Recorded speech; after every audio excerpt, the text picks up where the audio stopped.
welcome to Learn to Live Stress-Free. This is Christine Wright with Dr. Robert Wright Jr., your go-to wellness coaches of www.stressfreenow.info. Our featured guest today is Mike Greene, who is the president of Video Dynamics Corporation.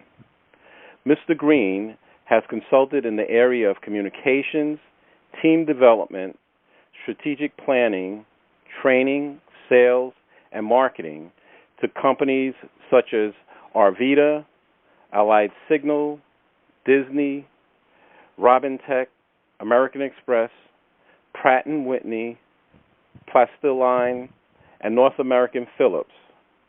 He has created commercials and documentaries for companies such as J.K. Harris & Company, Styles Construction, Vacation Break, Imperial Majesty Cruise Lines, TheNetDigest.com, Florida Power and Light, FiberNet, Prothotics Health, ASP, and Wheelchairs for the World Foundation.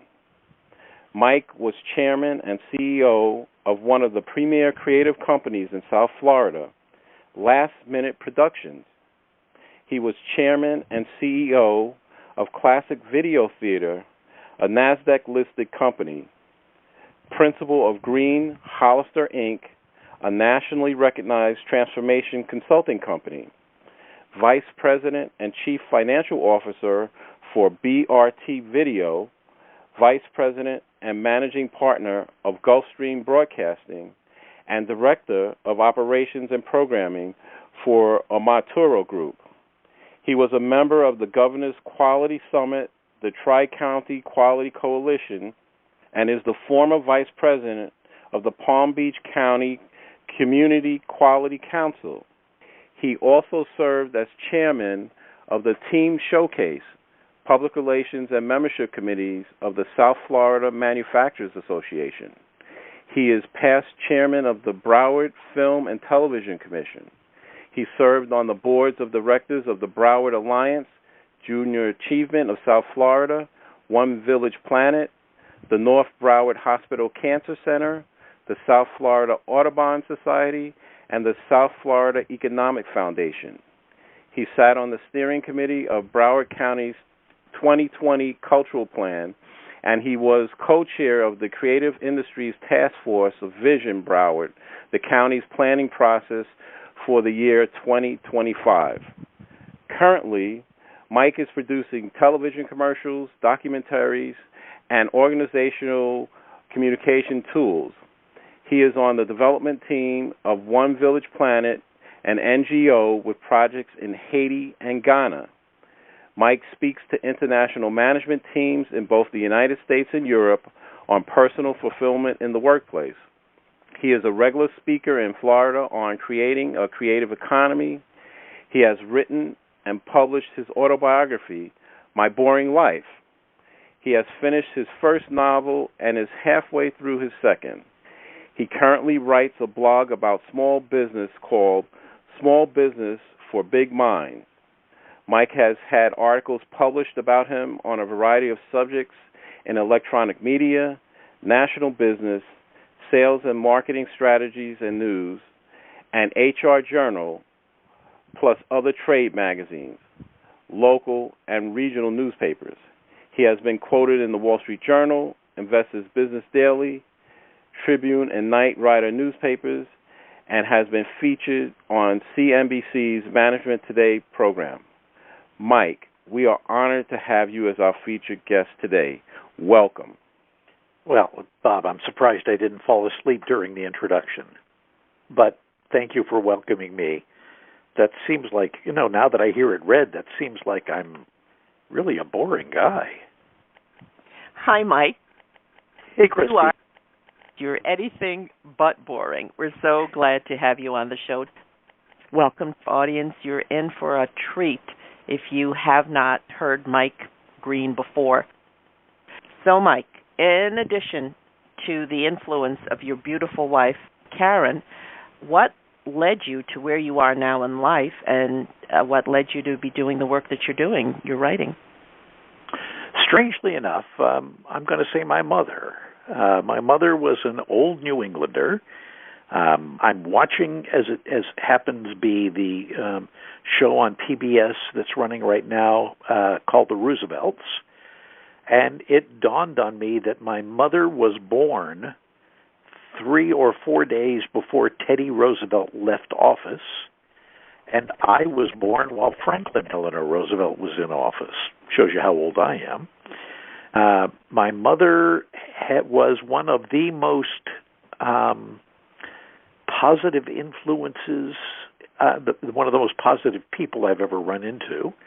I quote her constantly. Her favorite saying was, "Where there's a will, there's a way." And that is the influence that has led me to do all the things I've done. Although I got to tell you, she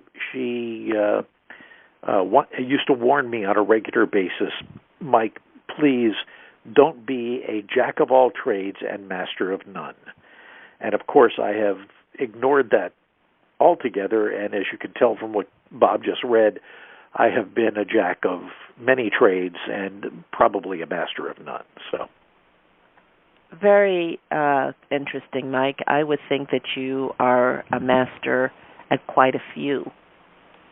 I'm going to try to be a good boy and not say what just went through my head. Okay, Mike. That is a definite first. That's why I believe our audience is going to love listening to you. So, Mike, in your recently released autobiographical book, My Boring Life, you take readers on a wild ride as you describe the various aspects of your life. How did you come to write the book, and why did you decide to include so many of your escapades? Well, it's funny. I originally set down to write the book purely to let my children, my grandchildren, nieces, nephews, everybody in my family, to let them know my entire story. All of them have heard little pieces here and there, but I thought, gee, I'll sit down and I'll write, and it will give me a chance to include a few messages I wanted to deliver to the family. And unlike most authors, I did not sit down with an outline. It was an autobiography, so I figured, well, I'll start at the beginning, and somewhere in there, it'll all come out. And what came out was just what came out.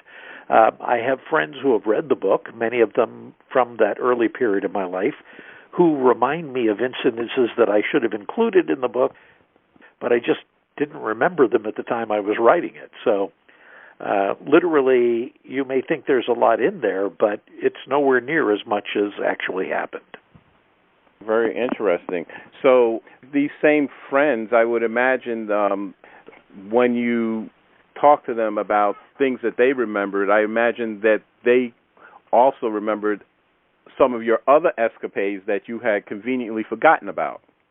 Yes, exactly. And the funny thing is, many of them, even back early friends from grade school, didn't know some of the stories I told. They had heard about them, but didn't know them, or had forgotten them. And then they would remind me about stories that I had forgotten. So, yeah, that happens. I had, as you can tell from having read the book, a rather colorful and unusual life. My father was in the Army. We traveled. I grew up in Europe and South America. I was lucky that I had parents who were not interested in having me stay in the military base, but we always lived on the economy. My mother always wanted me to go off and live with a German family or a French family for at least a couple of months so I could learn the language. So I had, before I was even 20 years old, I had all these wonderful experiences, besides which I'm not the most normal of people to start with, so I tended to go out and do things other people wouldn't, which is why the book I called it My Boring Life, because I originally thought that my life would be, if other people looked at it, would think it was boring. It was only after I got into writing about it that I realized that it wasn't boring at all. Okay, Mike, wonderful. So your book is certainly a fun read, and since it's action-packed with goodies, it's a fast and relaxing read, too. Mike, in your book blurb, you have this statement: Mike is the kind of person you hope your children don't grow up to become, but that you wish you had been. Can you explain for our audience what you mean by that statement and whether you truly feel that way? Well, let's face it. None of us wants our children to do what we did. I mean, come on. There were stories I left out of the book simply because I still have teenage grandchildren, and I didn't want them to try to duplicate some of the things I did that were actually life-threatening. Stupid things like driving a motor scooter off a bridge in Paris and into the Seine River, hanging by my fingers to see if I could jump into a train, which luckily I didn't try because I'd have killed myself. There were lots of things, and all of us do things when we're young that when we think about them after the fact, we realize, oh my Lord, what in the world was I thinking? Some of us are not very lucky, and it kills us, but a few of us survive, and so those stories I didn't put in there. But so, Mike, what's interesting about you saying that is that that is something that I've always found puzzling.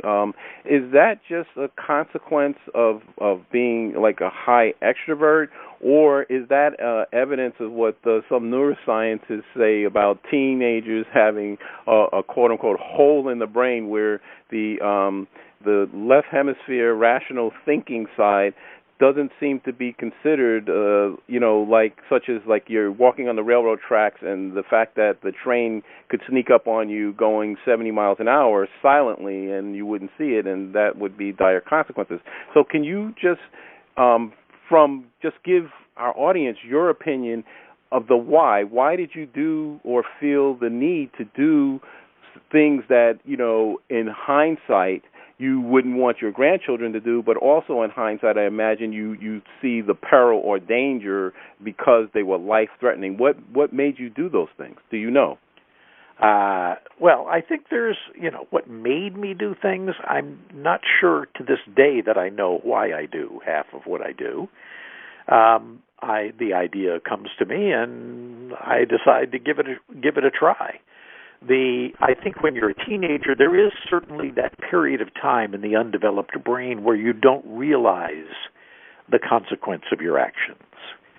I mean, you do think you're going to live forever, So that plays a part in it. Was I extroverted? Possibly, but I think the better term would be I was experimental. I was willing to try anything at least once. And that got me in trouble a lot, and it's just sheer luck that I survived. A lot of kids don't. Not a lot, but some kids don't. But, a lot of us in our teenage years, we try things simply because they're there, and we think about it after the fact. I've children put their finger in an electric socket in my house. I mean, he was 7 years old, get shocked, and the look on his face was, oh my God, it actually does happen that you get shocked. The reaction to what happened after the fact, not as we're adults, it happens before. So, yeah, there are things that we don't want children to do, even though we did them. And that's why I said that. But the fact is, we as a culture also really like stories about people that do things, because we are there's a lot of fear in the world. A lot of people are afraid of what they don't understand, and they live a closed-in life. They attempt to protect themselves from the unknown by not stepping outside the box. I am rarely inside the box. That's been my life. Mike, as I'm listening to you, the word comes to mind that you're an adventurer. Ever since Bob and I met you and we've known you, we both consider you to be quite a character. And I find it curious that the title of your book is My Boring Life, when, in our estimation, from knowing you and from reading your book, that your life is anything but boring. Why did you choose that title? Because to me, it is boring. It was boring. It was nothing out of my life. To me, is not unusual. It may be to others, but it isn't to me. It is what, I think we all suffer from seeing ourselves negatively, right? We all focus on what we didn't do. We all focus on the things we could have done that we didn't do. We didn't finish our education the way we should have. We didn't attempt sporting event in sports the way we should. We focus on the negatives. And therefore, I spent a great deal of time thinking about my own life as it is this compilation of all these things I didn't do I should have. So I called it my boring life. But in effect, once I wrote it all down, I realized, well, I did a lot of stuff. You did do a lot of stuff, and we laughed through that book, and anyone who reads that book will laugh through it and say, my goodness, if this is a boring life, well, let me try for that. Now, Mike, in addition to your prowess as a writer and, all your skills and accomplishments in your biography and the introduction that Bob shared. By the way, Christine, I like the word prowess. Thank you. Prowess, you do? Okay, very good. I think it suits you. Right. I'm feeling very masculine right at the moment, so go ahead. Okay, and my husband is present. You truly jump into life with both feet, and you obviously have a very well-developed value system, and you live this. We've seen, and we were impressed with the amount of organizations that you belong to and the many hours of community work that you have been involved with for the betterment of Broward County and beyond. How did this come to be a part of your life? Was this also from your mother's influence, or just through your adventures in your boring life? We're both very impressed with all that you do and all that you're involved with. Well, I'm going to answer your question by saying both. My mother taught me early on that old Yankee New England, that you judge how rich a person is by what they give away, by what they do for others. By her estimation, an extraordinarily wealthy man who had tons of money but never helped anybody or gave any away was not wealthy at all and wasn't rich. Somebody like the Rockefellers that spent the great part of their fortune helping others and giving the money away were considered very rich. That was her lesson to me. So, in a way, community service, giving back, these were values that I got as a child. Now, in truth, I didn't act on them very much. I don't think much of us, when we're young, do. We're so interested in our own self-development, in our 20s especially, in our late teens, 20s, and early 30s, that I was very career-focused. And at one point, I realized my wife Karen and I were sitting. I had come back I had closed a company, dissolved a partnership, was sitting with nothing to do, and we were trying to decide whether or not to reopen a company in Broward County. And we realized that we could have opened it anywhere because I had never really belonged to anything in Broward County. And, maybe I'd join a club or I'd join an organization in order to get business. And if I didn't get business, then I'd drop out. It was all about my business. And as we were having this discussion one evening, I was sitting at home watching television, and the reruns of Cheers came on, and they played that song, part of which was their theme song, It's good to go to a place where everybody knows your name. As luck would have it, the night before I had been in a function, I don't even remember what the organization was, but I had been in a room with 300 or 400 people, and I probably knew 2 of them. And I said to myself, this is ridiculous. I've been here 20-some-odd years, and I don't know anybody.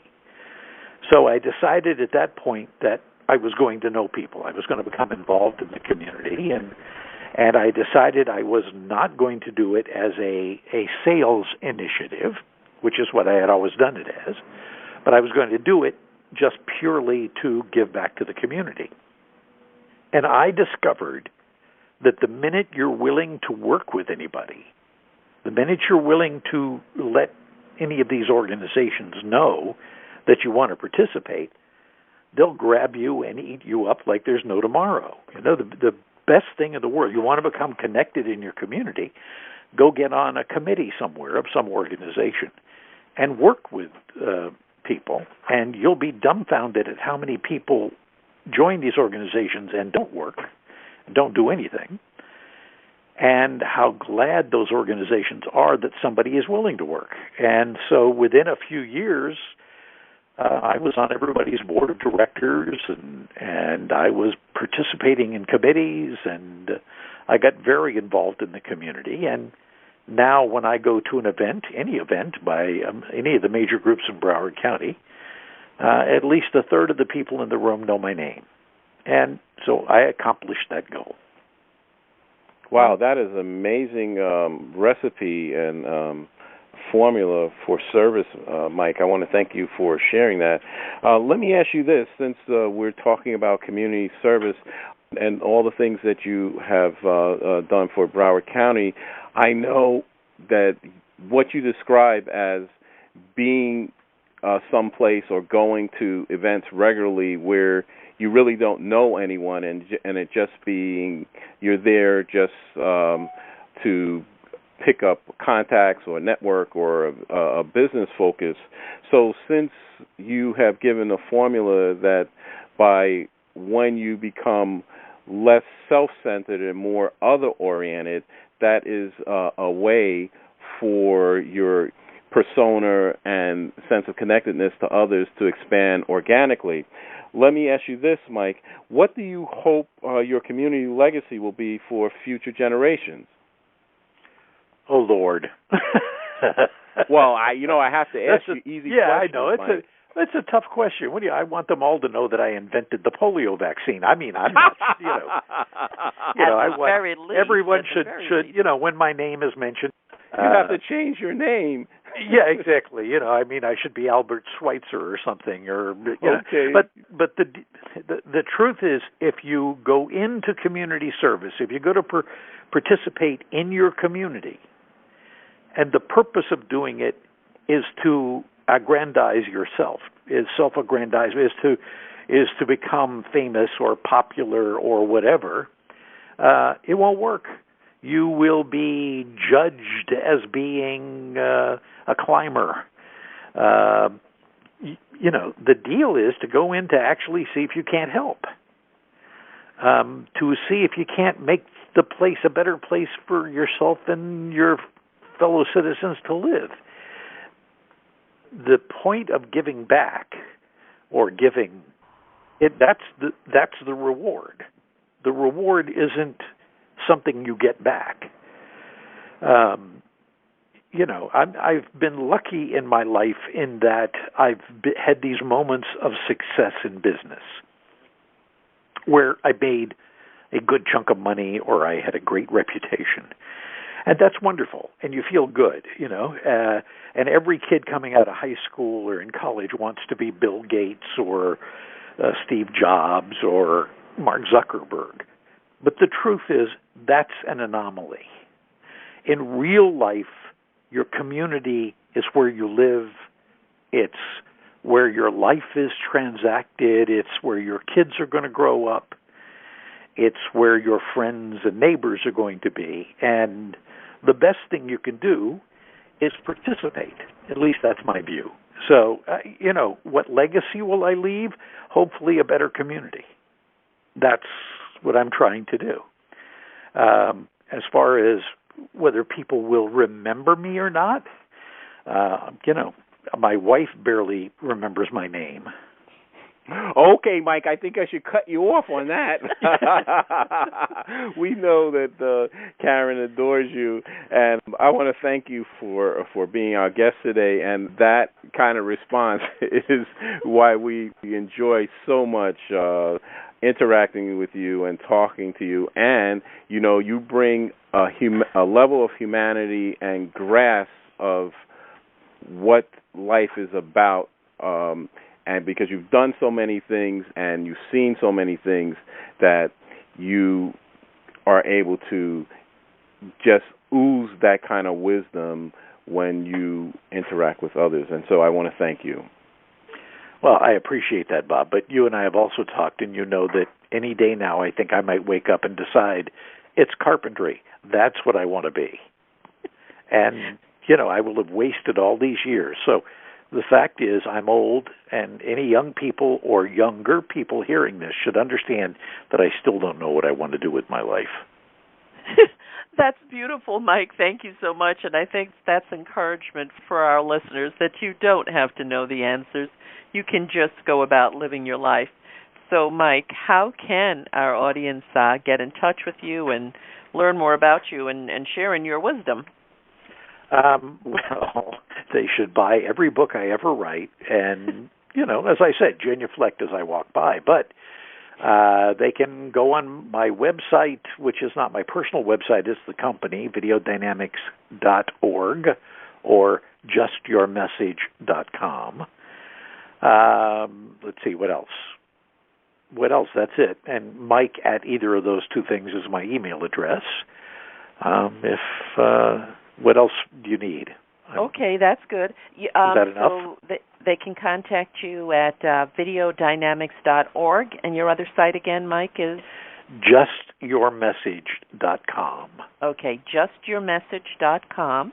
So right. You can contact Mike at justyourmessage.com and videodynamics.org, and you can also email him at both of those addresses. Right, Mike at. Correct, Mike yes. at. Also, his book, My Boring Life, is available on Amazon, so you can check out Mike's book there and read more about his adventures. Thank you, Mike. Thank you both. Mike, since we want your phone to literally ring off the hook, can I give your phone number in addition in case someone out there would like to speak to you personally? Yes, as long as they aren't bill collectors. The number is 954-646-9626.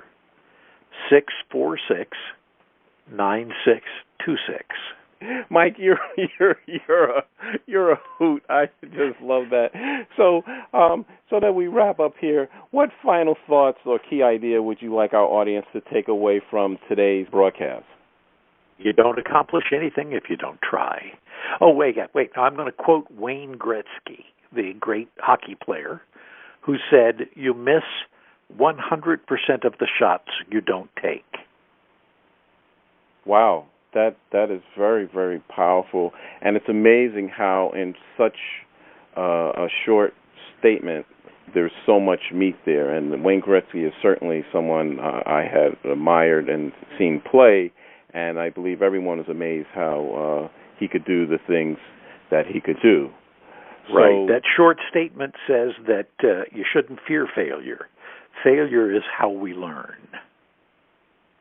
Okay, excellent. Well, thank you. Mike, I want to thank you for being our guest today, and I want to thank our audience for listening. Hope you have enjoyed the show as much as we have. Wherever you are, in whatever time zone you are in, we welcome and look forward to your comments about our show. Please contact us through our website with your feedback and suggestions. Remember, listeners, if you'd like to experience the same benefits our coaching clients get with us and learn how to get control of your schedule or easy ways to dissolve your chronic pain, stress, or anxiety, feel free to call us at 954-900-2179. Mention that you heard our Stress Free Now podcast show, and your first session is absolutely free. Call today to schedule your appointment. For Christine Wright, this is Dr. Robert Wright, Jr. of www.stressfreenow.info. Until next time, be safe and be well.